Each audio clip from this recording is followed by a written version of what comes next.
Assalamualaikum. Today is our topic is respiratory system. First of all हमें ये पता होना चाहिए कि रेस्पिरेटरी सिस्टम होता किस जरिए से है। एक था डाइजेस्टिव सिस्टम और ये है रेस्पिरेटरी सिस्टम। डाइजेस्टिव सिस्टम जो था वो माउथ के ज़रिए से होता था, माउथ से हम खुराक को लेते थे, वो डाइजेस्ट होती थी, आगे वो डाइजेस्टिव सिस्टम है। और ये रेस्पिरेटरी सिस्टम, इसमें ना नोज़ इन्वॉल्व होगा, इस रेस्पिरेटरी सिस्टम इसे कहेंगे, ठीक है। तो ये किसके ज़रिए से होगा? नोज़ के ज़रिए से। तो रेस्पिरेटरी सिस्टम में हम स्टार्ट करते हैं ह्यूमन रेस्पिरेटरी सिस्टम, जिसमें ना सबसे पहले आ जाएगी रेस्पिरेशन। क्या आ जाएगी? रेस्पिरेशन। रेस्पिरेशन का पहले आपको बता देते हैं ये कैसे होती है। एक आम सा क्वेश्चन है नॉर्मल के, पूछा जाता है कि रेस्पिरेशन का मतलब क्या है, कैसे होती है रेस्पिरेशन। तो हर किसी का यही आंसर होता है कि रेस्पिरेशन का मतलब O2 को इनहेल करना और CO2 को एक्सहेल करना, मतलब O2 को लेना और कार्बन डाइऑक्साइड को खारिज करना। ये 99% रॉन्ग आंसर है, ठीक है। तो इसमें आपको पता चलेगा इस लेक्चर में कि रेस्पिरेशन का मतलब क्या होता है। सबसे पहले फर्स्ट ऑफ ऑल जो होती है एयर को हम अपने नॉस्ट्रल्स के ज़रिए, नाक के ज़रिए, नाक के दो नथने जो हैं उसके ज़रिए हम लेते हैं एयर को कहाँ से लेते हैं? नॉस्ट्रल्स के ज़रिए, नोज़ के ज़रिए, ठीक है जी। ये नोज़ के ज़रिए हम लेते हैं। नोज़ से आगे आ जाता है विंड पाइप, जिसको आप ट्रेकिया कहते हैं। विंड पाइप सिंपली आपको पढ़ा रहा हूँ, आगे डिटेल में भी पढ़ाऊँगा, टेंशन नहीं लेनी। विंड पाइप जिसको आप ट्रेकिया कहते हैं, ठीक है जी। ट्रेकिया से आगे क्या आ जाता है? लंग्स, ठीक है जी। ट्रेकिया से हवा आगे कहाँ जाती है? हवा कह रहा हूँ मैं, ऑक्सीजन नहीं कह रहा, हवा कह रहा हूँ, ठीक है।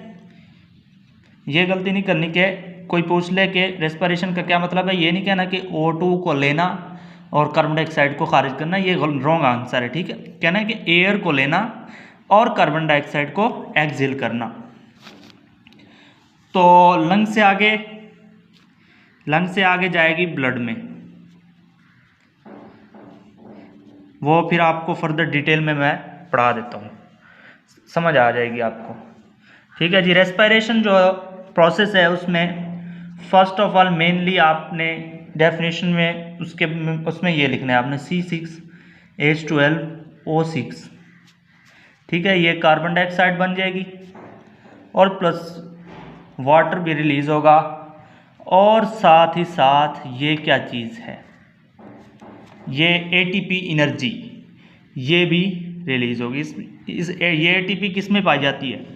ATP जो पाई जाती है वो माइटोकॉन्ड्रिया में पाई जाती है, ठीक है जी, माइटोकॉन्ड्रिया में, ठीक है। ये माइटोकॉन्ड्रिया में जो ATP है ये फिर वापस एयर में रिलीज हो जाएगी, ठीक है जी। तो रेस्पिरेशन के प्रोसेस के आगे दो टाइप आ जाती हैं, यानी कि दो एग्जाम आ जाती हैं। एक होता है एरोबिक रिस्पिरेशन और दूसरा आता है एनएरोबिक रिस्पिरेशन, ठीक है जी। पहला कौन सा है? एरोबिक रेस्पिरेशन, और नंबर 2 कौन सा है? एनएरोबिक रेस्पिरेशन, ठीक है जी। इनका हम थोड़ा सा डिफरेंस देख लेते हैं।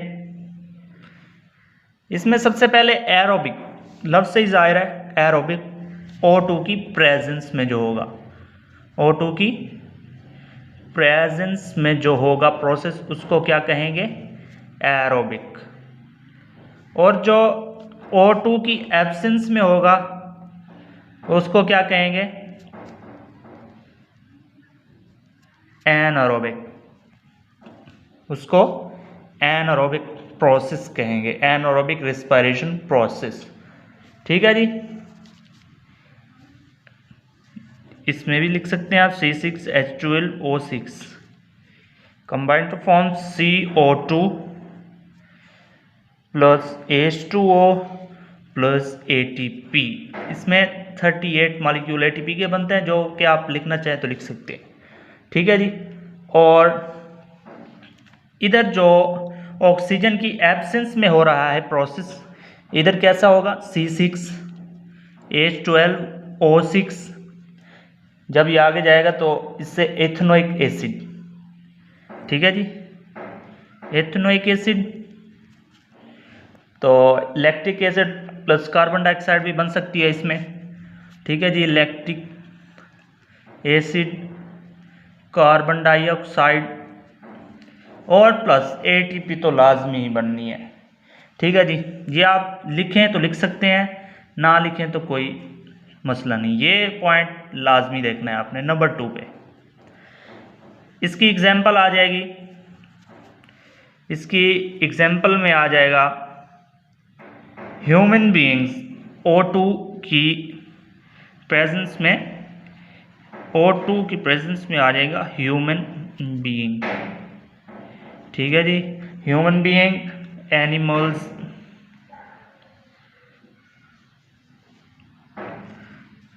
और रेप्टाइल्स। ठीक है, रेप्टाइल्स। ठीक है, समझ आ रही है। और इसकी एग्जाम्पल अगर हम देखें तो इसकी एग्जाम्पल में क्या आएगा, इसकी एग्जाम्पल, क्योंकि ये एनारोबिक प्रोसेस है तो ये यूनिसेलुलर ऑर्गेनिज्म में होगा।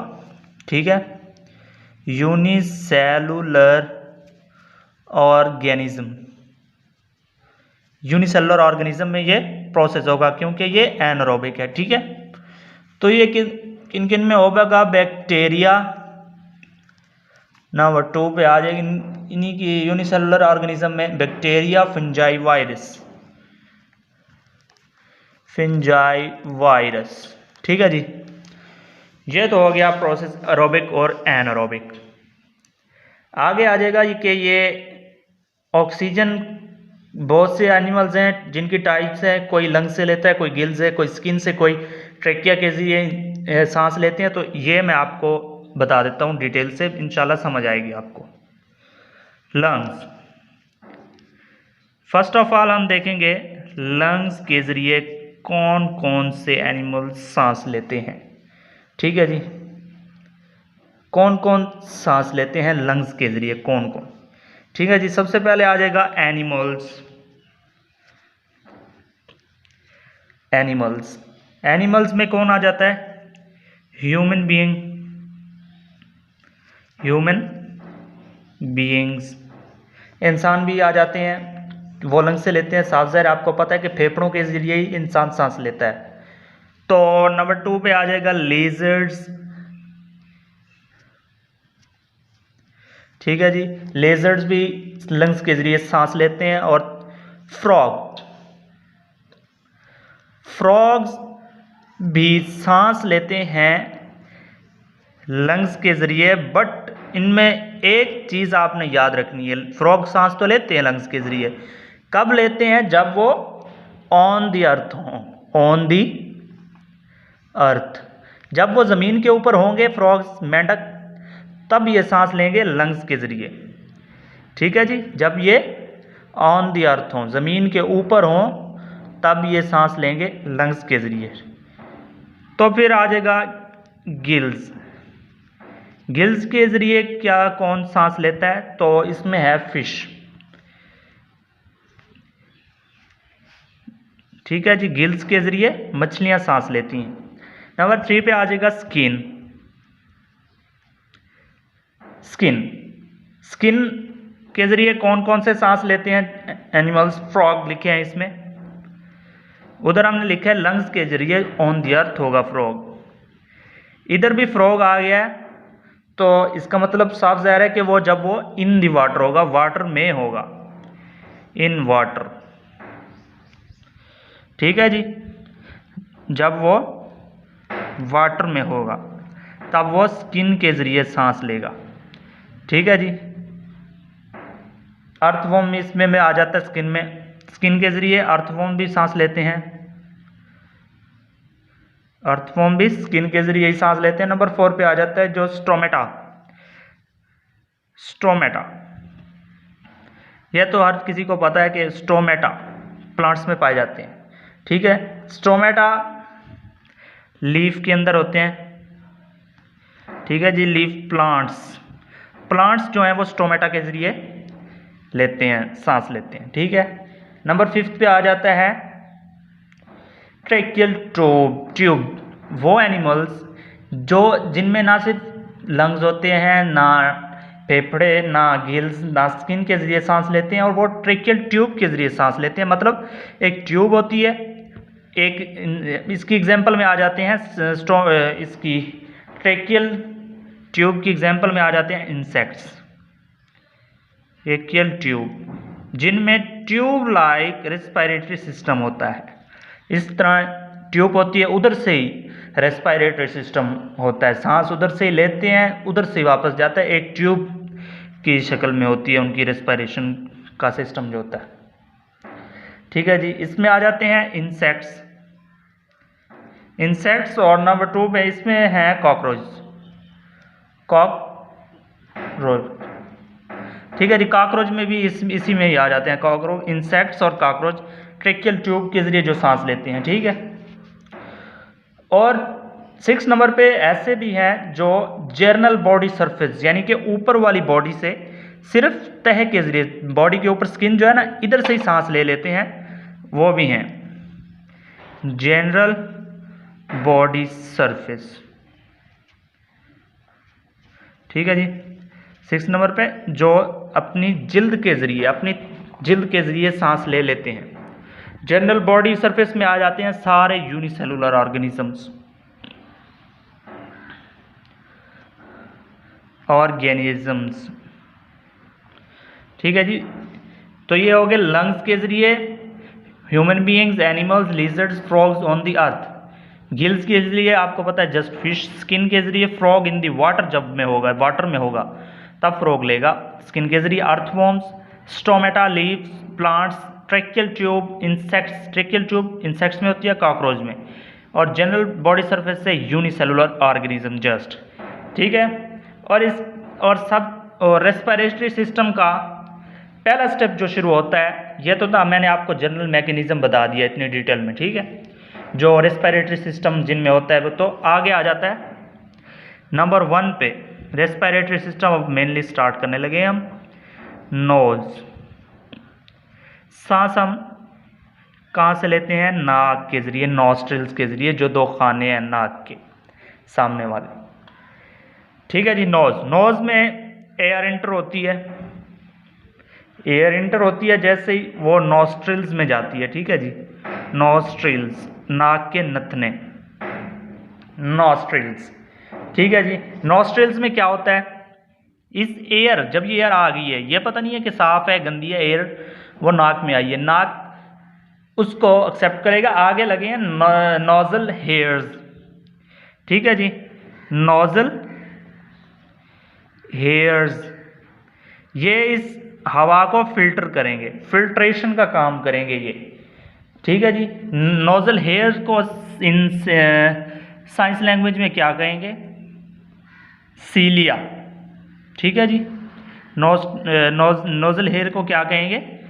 सीलिया, सीलिया। ये क्या काम करते हैं? फिल्ट्रेशन,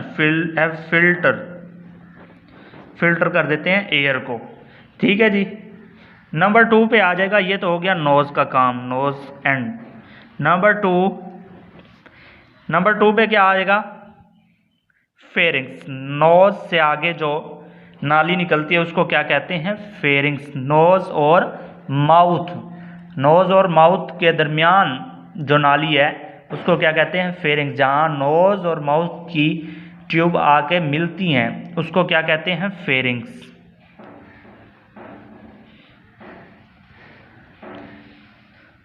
ठीक है जी। फेरिंग्स की आपको मैं डायग्राम दिखा देता हूँ ताकि समझ आए। फेरिंग्स, ये देखें जी,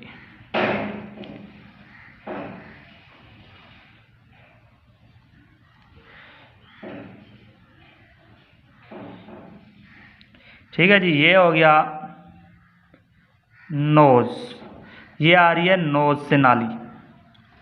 ठीक है, ये है माउथ, माउथ से जो नाली जा रही है, ये ऊपर से आ रही है, ये नीचे। तो ये जो जगह है ना, ये दोनों जहाँ पे मिल रही हैं, इसको कहेंगे फेरिंग्स। ठीक है, ठीक है जी। इस जगह को क्या कहेंगे? फेरिंग्स। ये जगह जहाँ पे ये दोनों नोज और माउथ की ये जगह जो है, जहाँ पे ये दोनों नालियाँ मिल रही हैं, इसको क्या कहेंगे? फेरिंग्स। ठीक है, ये हो गया फेरिंग्स। नंबर 3 पे आ जाता है जी, नंबर 3 पे आ जाएगा जी एपिग्लोटिस।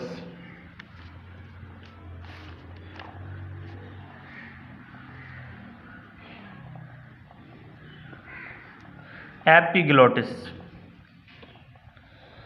एपिग्लोटिस मैं आपको बना के दिखा देता हूँ। ये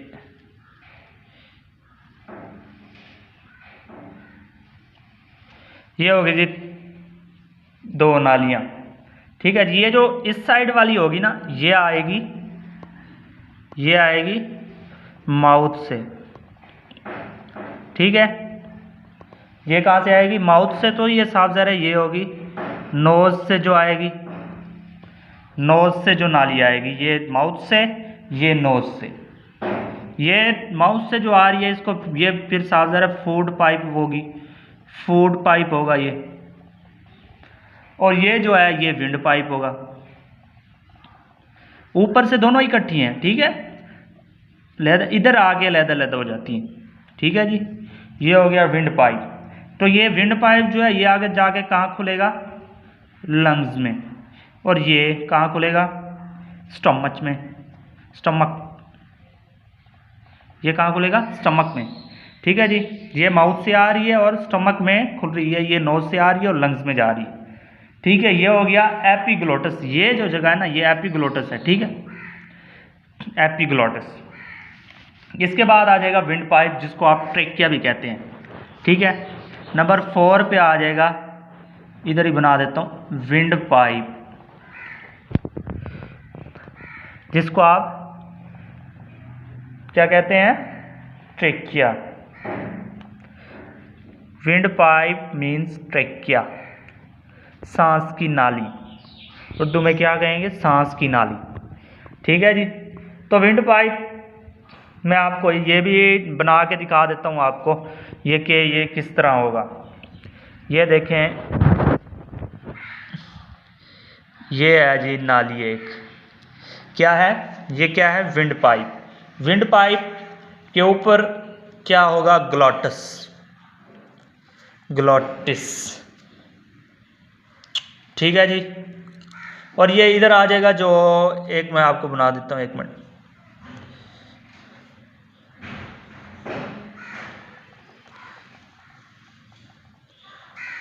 ठीक है जी, ये है जी लैरिंग्स।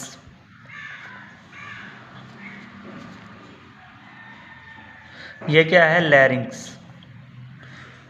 लैरिंग्स। ये विंड पाइप है,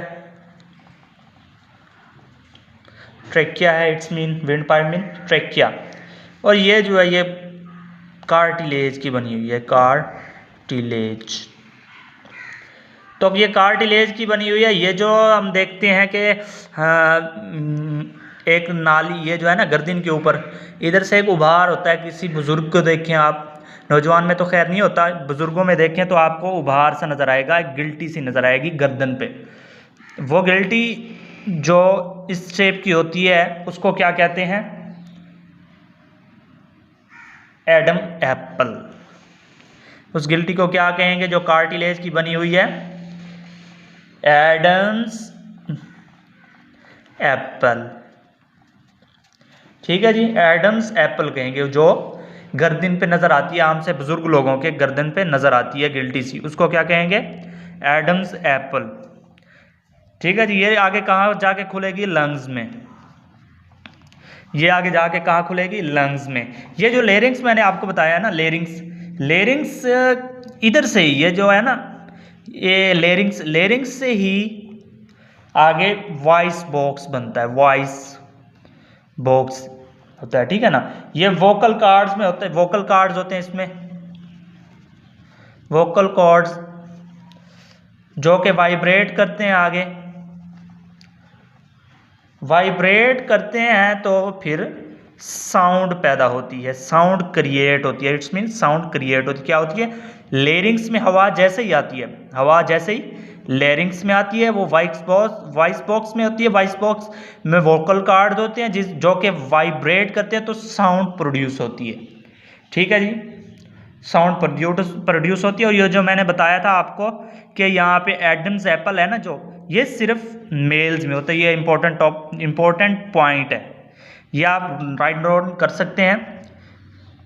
इधर मैं आपको लिख भी देता हूँ। It is found in the male, it is found in the males, just in the males में होता है ये एडम्स एप्पल, ठीक है। ये फीमेल्स में नहीं होता। अगर आपको अभी तक नहीं पता तो आप देख भी सकते हैं, मेल्स में होता है ये, वो भी थोड़ी उम्र गुजरने के बाद, यंग्स में नहीं नज़र आता इतना, फीमेल्स में बिल्कुल भी नहीं होता ये, ठीक है जी। एडम्स एप्पल नहीं होता। ये हो गया हमारे 4 पॉइंट, यहाँ तक हो गए 4 पॉइंट्स, ठीक है जी। फिफ्थ आ जाता है आगे लंग्स। फिफ्थ नंबर पे क्या आ जाता है? लंग्स, ठीक है जी।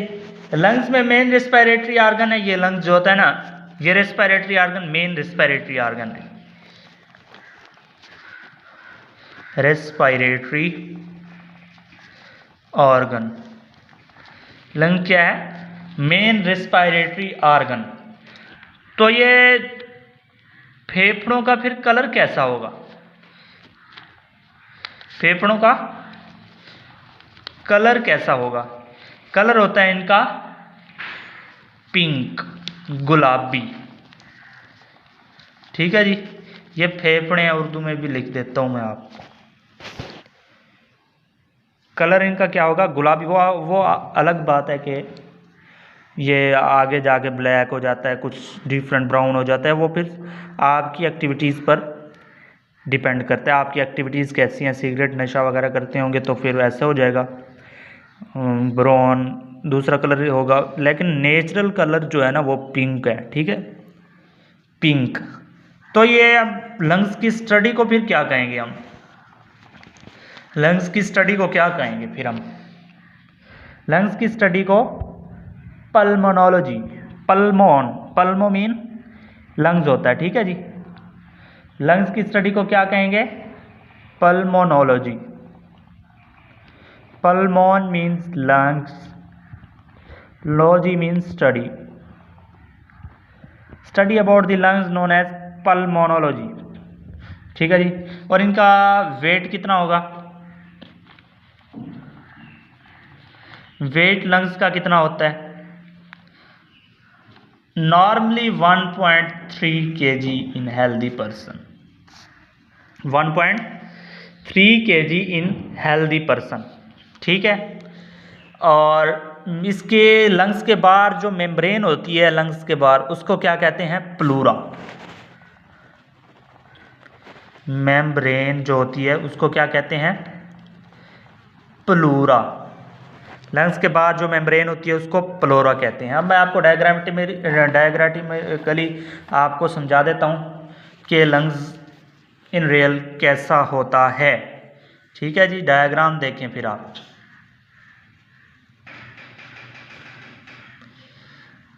ये मैं बनाने लगा हूँ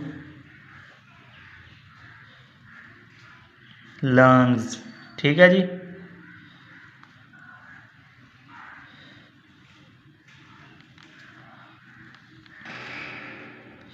लंग्स बनाने लगा हूँ जी मैं, ठीक है।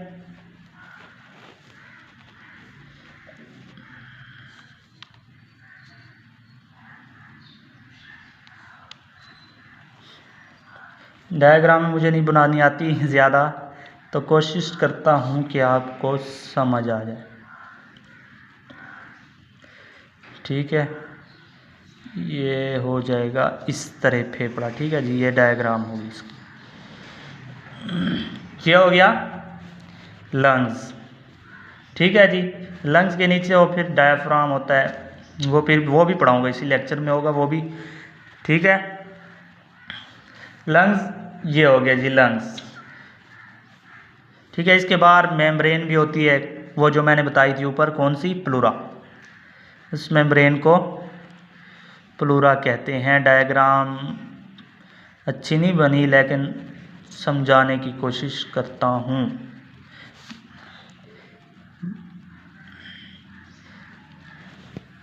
ठीक है जी, ये हो गया जी लंग्स। लंग्स के ये जो ऊपर है वही लेरिंग्स, जो ऊपर भी पढ़ा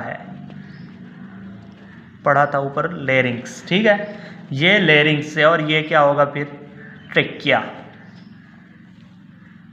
सांस की नाली। मीन्स हमने ऊपर भी पढ़ा था ये विंड पाइप, ट्रेकिया ये यही है। ठीक है जी, ये हो गया ट्रेकिया। ठीक है, और ये था प्लूरा, जो बार मेम्ब्रेन है, जो पहले पढ़ाया है वो मैं पहले लिख देता हूँ, न्यू चीज़ें मैं बाद में बता देता हूँ आपको। ये हो गया प्लूरा। ठीक है जी, और ये था लेफ्ट लंग्स। लेफ्ट लंग, ये फिर कौन सा होगा, right side lung, right lung. ठीक है जी, राइट लंग आ गया। अब ये जो है जगह, ये जगह, इसको हम क्या कहेंगे, ये जगह यहाँ से यहाँ तक और यहाँ से यहाँ तक, ये जो स्पेसें हैं यहाँ से यहाँ तक और यहाँ से यहाँ तक, इसको क्या कहेंगे हम, मेडिएस्टिनम स्पेसिस। ये स्पेस है ना, इस वजह से इसको कहेंगे मेडिएस्टिनम।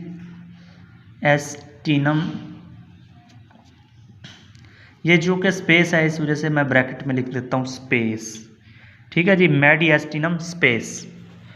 ठीक है, मेडिएस्टिनम स्पेस। और ये जगह, सॉरी वो मैंने उलट बता दिया, इस जगह को, ठीक है, ये यहाँ से यहाँ तक, इस जगह को क्या कहेंगे, मेडिएस्टिनम। और ये जगह मैंने कर्व क्यों बनाई है, कोई बता सकता है ये जगह कर्व क्यों बनाई है? इस वजह से बनाई है कि यहाँ पे हार्ट प्लेस होता है, हार्ट यहाँ पे होता है, हार्ट, दिल। ठीक है, इस वजह से इसको क्या कहते हैं, इस मुड़ी हुई जगह को, इस जगह को कहेंगे कार्डियक नॉच। इस जगह को कहेंगे कार्डियक नॉच। क्यों? यहाँ पे हार्ट प्लेस होता है। ये जगह जो मैंने बताई है ये मेडिएस्टिनम है, और ये यहाँ से यहाँ तक और यहाँ से यहाँ तक, इसको कहेंगे ब्रोंकाई, ब्रोंकाई। ठीक है जी, यहाँ से यहाँ तक और यहाँ से यहाँ तक, इसको ब्रोंकाई, और ये जो खाली स्पेस है इसको मेडिएस्टिनम कहेंगे।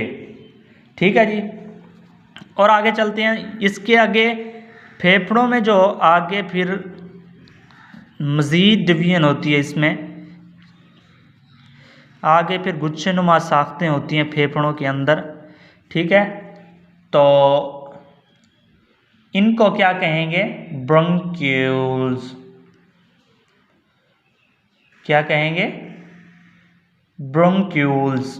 ब्रोंकाई पीछे थे वो, ये जो यहाँ तक स्पेसेस हैं इनको ब्रोंकाई कहेंगे, और ये जो इसके अंदर है स्पेस, ये जो धागेनुमा साख्तें हैं, इसको क्या कहेंगे, ब्रोंक्यूल्स। ठीक है जी, ब्रोंकाई वो हो गए, और इसके अंदर जो धागेनुमा साख्तें हैं इसको क्या कहेंगे, ब्रोंक्यूल्स।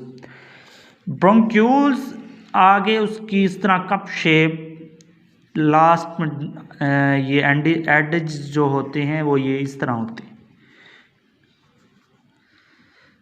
ठीक है जी, ये जो एडिजेस हैं कप शेप, तो इनको क्या कहेंगे, इनको कहेंगे एल्वियोलाई,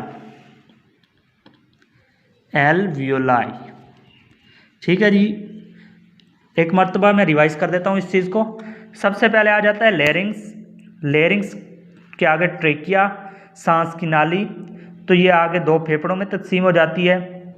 हवा इधर भी सेम रेट पे आती है, इधर भी सेम रेट पे आती है, इसका इसमें तनासुब बराबर होता है हवा का। ठीक है जी, ये हो गया प्लोरा। प्लोरा प्लोरा बाहर वाली झिल्ली जो है फेफड़ों के बाहर जो तय है उसको प्लोरा कहते हैं। ये लेफ्ट लंग हो गया और ये राइट लंग हो गया, और इसके दरमियान जो ये स्पेसेस है, ये स्पेस है खाली, इसको कहते हैं मेडिएस्टिनम। ठीक है, और ये यहाँ से यहाँ तक, यहाँ से यहाँ तक, जो यहाँ तक स्पेस है ये खाली ऊपर वाली, इसको क्या कहेंगे? ब्रोंकाई। ब्रोंकाई आगे जाके ब्रोंक्यूल्स में डिवाइड हो जाती है, आगे धागे नुमा ये साख्तें निकली मैंने दिखाई हैं। ठीक है, ये ब्रोंकाई आगे जाके ब्रोंक्यूल्स में डिवाइड हो जाती हैं। ठीक है जी, ब्रोंक्यूल्स में, ये ब्रोंक्यूल्स के आगे एंटीजेस जो होते हैं, एंड पॉइंट, ये कप शेप जो मैंने बताए थे, वो उनको क्या कहते हैं? एल्विलाई। बिल्कुल सिंपल है, कोई मुश्किल नहीं। अगर आपको समझ नहीं आती तो आप ये लेक्चर रिवर्स करके थोड़ा फिर देखें, 2-3 मरतबा देखेंगे, आपको समझ आ जाएगी। ठीक है, अब इसके नीचे आ जाता है डायफ्राम। ये डायफ्राम आ गया, मैं नीचे बना देता हूँ क्योंकि मैंने ऊपर लिख दिया है कार्डिक नोज, इसके बिल्कुल नीचे होता है यहाँ पे डायफ्राम। ठीक है, आप समझे कि यहाँ तक फेफड़े हैं और इसके नीचे मैं ये डायफ्राम बना रहा हूँ। ठीक है, नीचे आ गया डायफ्राम। तो इसमें जो मेन मैंने बताई थी, ये मेन इसमें जो चीज़ें हैं वो नंबर 1 पे ब्रोंकाई, तो नंबर 2 पे आएगा ब्रोंक्यूल्स, और नंबर 3 पे एल्वुलाई। ये मेन है इसमें लंग्स में। ठीक है, तो हम सबसे पहले आगे पढ़ते हैं जाके एल्वुलाई।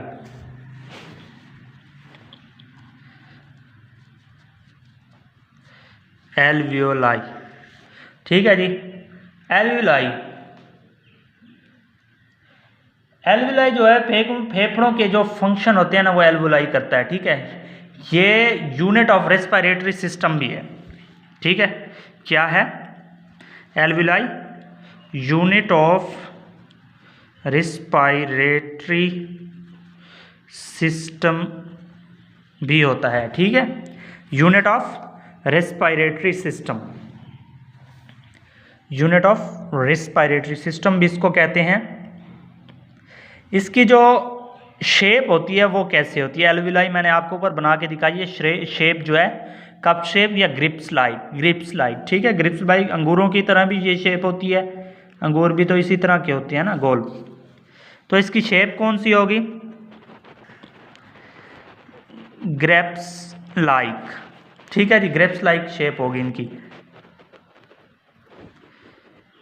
नंबर 2 ये पॉइंट हो गया एल्वुलाई में, यूनिट जो है वो unit of respiratory system, shape grapes like shape होगी इनकी। और ये जो है ये स्टैंडर्ड एंड स्ट्रक्चरल और फंक्शनल यूनिट के तौर पे भी काम करते हैं। स्टैंडर्ड नहीं, स्ट्रक्चरल और फंक्शनल यूनिट के तौर पे भी काम करते हैं। ग्रिप्स लाइक शेप होगी इनकी। एल्वुलाई फिर क्या करते हैं? स्ट्रक्चरल एंड फंक्शनल, ये क्या काम करते हैं? स्ट्रक्चरल और फंक्शनल यूनिट भी हैं फेफड़ों के, स्ट्रक्चरल और फंक्शनल यूनिट भी हैं फेफड़ों के। ठीक है, स्ट्रक्चरल और फंक्शनल यूनिट भी फेफड़ों के हैं। ये स्ट्रक्चरल मीन क्या हो गया? फिर स्ट्रक्चरल का मतलब क्या हो गया? स्ट्रक्चरल मीन किसी से मिलकर बना हो, जो किसी से मिलकर बना हुआ, स्ट्रक्चरल। फंक्शनल क्या हो गया? जो काम फेफड़ों का होता है वो काम एल्वुलाई करते हैं। फंक्शनल यूनिट, फेफड़ों का काम एल्वुलाई कर रहे हैं, ये हो गया फंक्शनल यूनिट। स्ट्रक्चरल किसी से मिलकर बना हुआ, ये स्ट्रक्चरल यूनिट है सारा, ये मिलकर बना हुआ है। और फंक्शनल वो है जो काम फेफड़ों का होता है वो काम एल्वुलाई करते हैं। एल्वुलाई काम फेफड़ों का है, आगे एल्वुलाई कर रहे हैं, एल्वुलाई। ठीक है जी, एल्वुलाई ये काम करते हैं। यहाँ से मैंने आपको नहीं बताया कि ये जो एल्वुलाई है ना, इससे आगे O2 जो आई हुई होती है ना, O2 वो आगे, इससे आगे ब्लड में चली जाती है, ब्लड में ब्लड से फिर पूरे जिस्म में जाती है O2। ठीक है, ये तो हो गया एल्वुलाई। तो इसमें जो ये जो मैंने एल्वेलाइज बताई हैं, एक फेफड़े में 1,00,000 एल्वेलाई होती हैं, एक फेफड़े में 1,00,000 एल्वेलाई होती हैं। ये एल्वेलाई जो है एक फेफड़े में 1,00,000 होती हैं, 1,00,000 इन 1 लंग, ठीक है, 1,00,000 इन 1 लंग, तो 2 में 2 होंगी, ठीक है, तो 2,00,000 इन 2 लंग्स। समझ आ गई? ये जो एल्वेलाई हैं एक फेफड़े में 1,00,000, 2 फेफड़ों में 2,00,000 होती हैं, ठीक है। तो आगे इसके आ जाती है चेस्ट कैविटी, ये जो मैंने आपको यहाँ पे बना के भी दिखाई है, ठीक है, मैं आगे भी आपको बना के दिखा देता हूँ। इसके आगे आ जाती है chest cavity.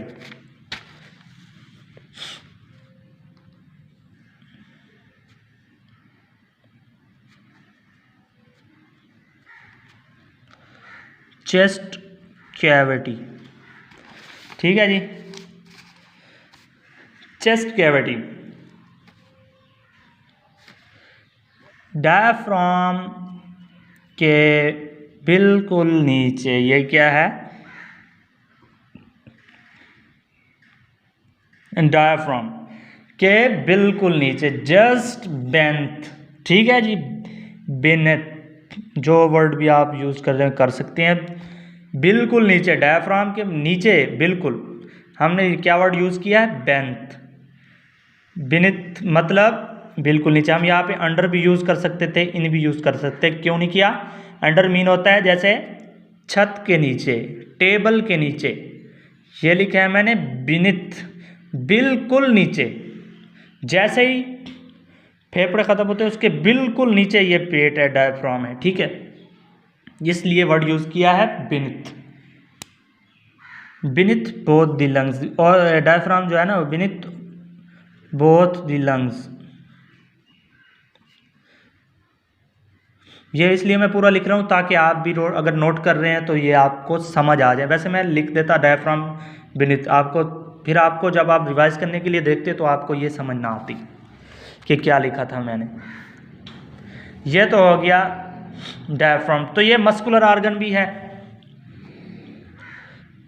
As a muscular argon क्या ये एक्ट करता है, मस्कुलर आर्गन भी है ये, ठीक है। एब्डोमिनल पार्ट, पेट का पार्ट, एब्डोमिनल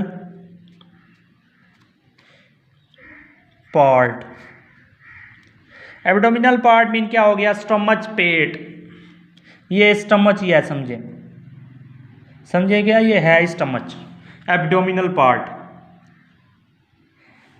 ये ब्रीथिंग रेट को भी कंट्रोल करता है, ठीक है,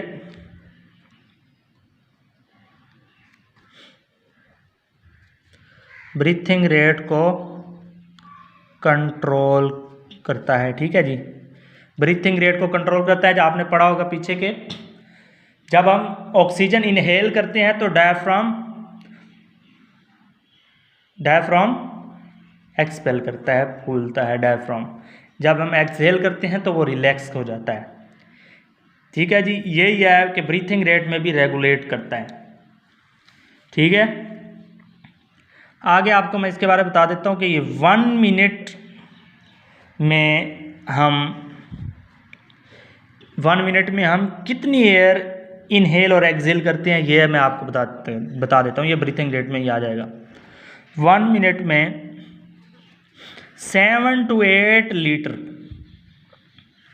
कितनी, 7 to 8 litre in 1 minute, just 7 to 8 litre हम एक्सहेल भी करते हैं और इनहेल भी करते हैं, कितने टाइम में, जस्ट इन 1 मिनट, ठीक है, कितने मिनट में, 1 मिनट में। आगे लिखते हैं कि हम 1 डे में, वो तो हो गया था 1 मिनट में, ये हो गया 1 दिन में। 1 दिन में हम अब लिखते हैं कि इसमें कैसा होगा प्रोसेस, 11,000 लीटर, 1 मिनट में 7 से 8 लीटर, 1 दिन में 11,000 लीटर एक्सहेल भी करते हैं, मतलब खारिज करते हैं, और इनहेल भी करते हैं, मतलब लेते भी हैं अंदर। ठीक है जी। और आगे अगर ये एमसीक्यूज के लिए बहुत इंपॉर्टेंट है, ठीक है जी, एमसीक्यूज इसमें से आ सकते हैं। और आगे आ जाता है कि 1 डे में हम कितनी ऑक्सीजन इनहेल करते हैं। तो ऑक्सीजन अगर आ जाए, वो ऊपर लिखा था हमने एयर, नीचे आ गया ऑक्सीजन, तो हम लिखेंगे 550 लीटर ऑक्सीजन इनहेल करते हैं। Inhale just in day 550 litre oxygen inhale. ठीक है। तो एक और एमसीक्यूज भी इंपॉर्टेंट है इसमें, वो क्या है देखें कि रेस्पिरेशन रेट जो है वो हम 1 मिनट रेस्पिरेशन रेट 12 से 14 पर मिनट होता है। 1 मिनट में कितनी मरतबा हम सांस ले सकते हैं, 1 मिनट में कितनी मरतबा सांस ले सकते हैं। रेस्पिरेशन रेट पर मिनट कितनी मरतबा, 12 से 14, 12 to 14 पर मिनट। ठीक है, ये हो गया। मैं रिवाइज कर देता हूँ क्योंकि ये बहुत इंपॉर्टेंट एमसीक्यूज हैं आपके लिए। 1 मिनट, 1 मिनट में 7 से 8 लीटर एयर, वो है एक्सहेल करते हैं हम एयर, इधर भी लिख देता हूँ एयर। ठीक है, 7 से 8 लीटर एयर एक्सहेल करते हैं 1 मिनट में। एक दिन में 11,000 लीटर एक्सहेल और इनहेल करते हैं। एक डे में 550 लीटर ऑक्सीजन इनहेल करते हैं। रेस्पिरेशन रेट पर मिनट 12 से 14, 12 to 14 मिनट होता है। ठीक है, तो इसके बाद आगे मैं आपको एक स्केच बना के दिखा देता हूँ पूरा ओवरऑल का एक स्केच बना देता हूँ। अगर आपको पीछे भी समझ नहीं आई तो इधर आपको इंशाल्लाह समझ आ जाएगी। एक स्केच मैं अपनी तरफ से ही बना देता हूँ, किसी बुक में आपको नहीं मिलेगा इस तरह का, और आपको ये ज़बरदस्त समझ आएगी। सबसे पहले ये हो गया, ओवरव्यू दे रहा हूँ आपको। ठीक है, एयर सबसे पहले आती है हमारे नोस्ट्रिल्स में, नोज़ में। ठीक है, ये नोज़ से आगे कहाँ पे आती है, नोज़ से आगे आता है फेरिंग्स, आपने पढ़ा भी है पीछे। नोज़ से फेरिंग्स, फेरिंग्स से आगे क्या पढ़ा, एपिग्लोटिस, एपिग्लोटिस से आगे आ जाता है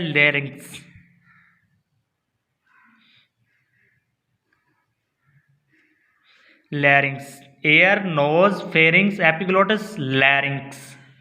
ठीक है, लैरिंक्स को हमने वो भी बताया था आपको, वॉइस बॉक्स भी कहते हैं। ठीक है जी, वॉइस बॉक्स, लैरिंक्स। लैरिंक्स से आगे आ जाता है विंड पाइप, स्टार्ट हो जाता है। लैरिंक्स से नेक्स्ट क्या हो जाता है, विंड पाइप। ठीक है, विंड पाइप से आगे ब्रोंकाई, वो जो मैंने बताया था कि छोटी छोटी चीज़ें बची हुई थी, मैं आपको दोबारा दिखा देता हूँ। ये देखें, ये ब्रोंकाई हैं, ये यहाँ से यहाँ तक, यहाँ से यहाँ तक, ये ब्रोंकाइज हैं। ठीक है, ब्रोंक्यूल्स आगे इसकी साख्तें हैं जो आगे धागे निकले हुए हैं, वो क्या है, ब्रोंक्यूल्स। ये हो गया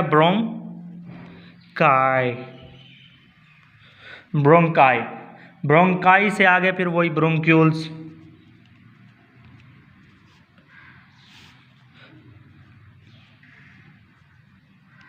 ब्रोंक्यूल्स, स्पेलिंग मिस्टेक हो सकती है, टेंशन नहीं लेनी। ठीक है, ब्रोंक्यूल से फिर आगे आ जाता है एल्विलाई, इसको मैंने आपको डिटेल में भी पढ़ाया है।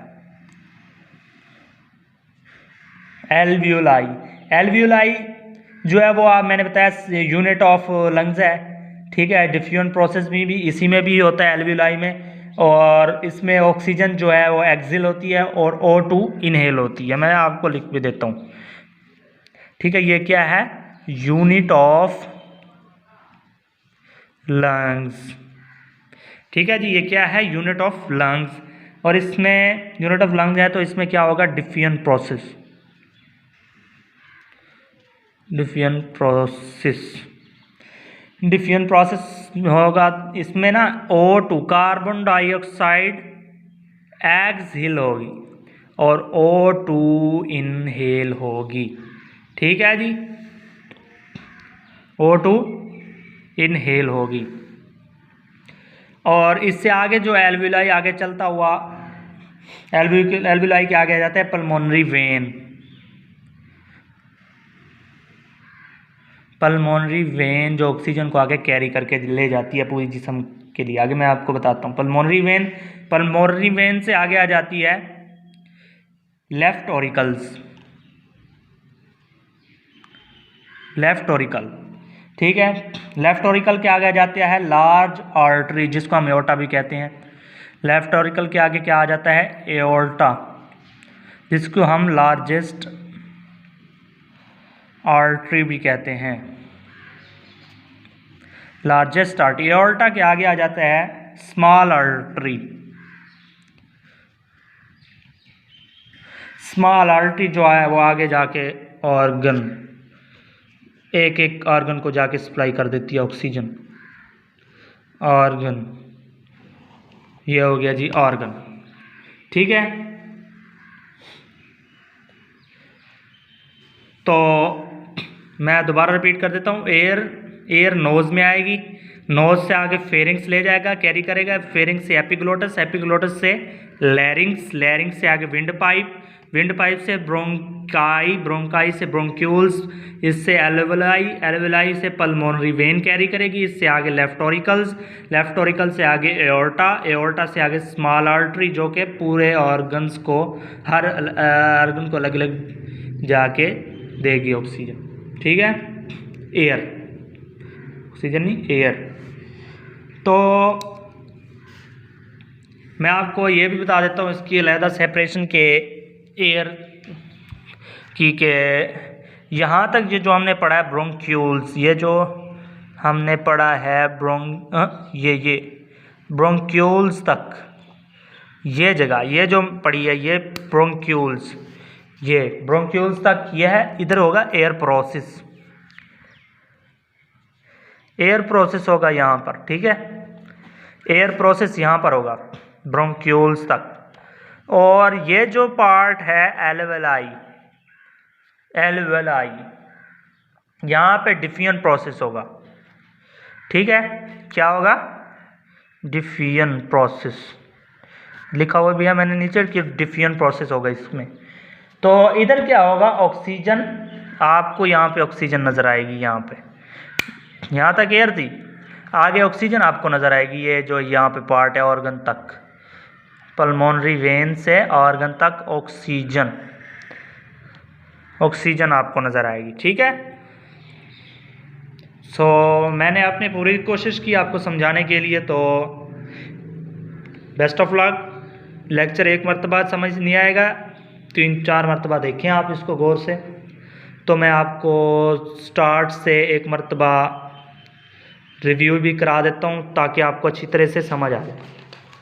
ठीक है जी, सबसे पहले हमने क्या पढ़ा था?